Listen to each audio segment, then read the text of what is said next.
I think, certainly he fit the profile for an FDU student athlete. He was a smart guy. He had a lot of talent as a player, and was also a good team leader.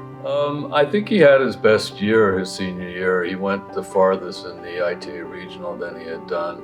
And also from a team point of view, the team the year before, I believe, was 1-10, and we ended up making it to the finals that year. And he was an automatic point at first singles no matter who we played. Well, his game was naturally suited for doubles. He had a big serve, good volley game, liked to be aggressive. So he was a strong doubles player for us as well. I think he deserves it because he was the best player during his era. And he was a good team leader and, very pro FDU and the academics and the athletics, and was a great representative of FDU men's tennis. It is now my pleasure to induct Daniel Wynne into the Knights Athletic Hall of Fame.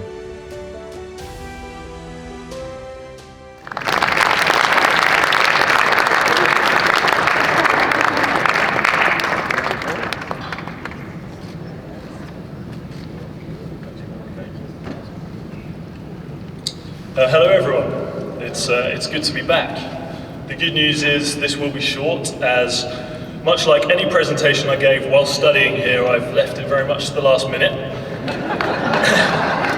And will rely heavily on an English accent to make it more interesting than it actually is. First of all, I'd like to congratulate my fellow inductees, Bart, Anna, Michelle, and the women's golf team.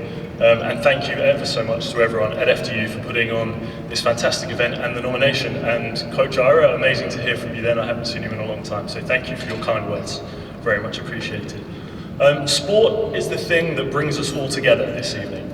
And sport has directly or indirectly given me so much, including the chance to come to the US and have the experiences I did over 4 great years.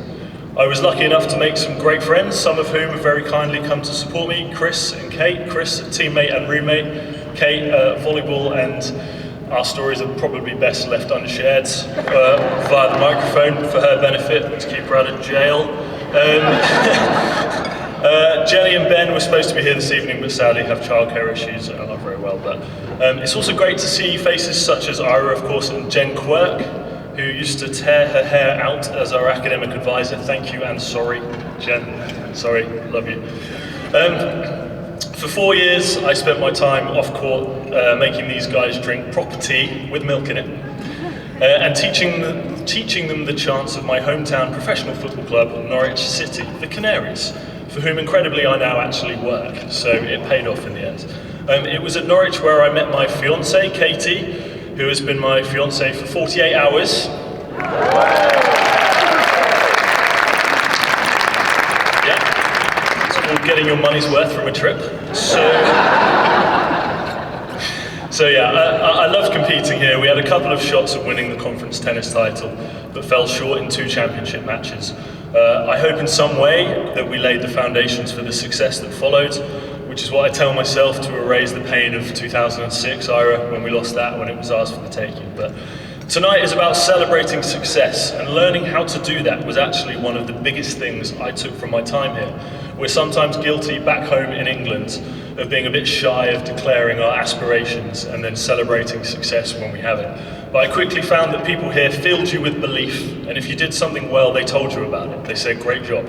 And I really appreciated that. It was a bit of a cultural shock. I didn't know how to receive that to start with, but it made me perhaps the player that I was able to be.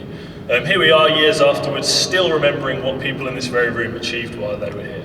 So I will end there with another thank you for this great honour. Once again, congratulations to my fellow members of the 2023 Hall of Fame class. Enjoy the rest of the evening. Cheers. Thank you.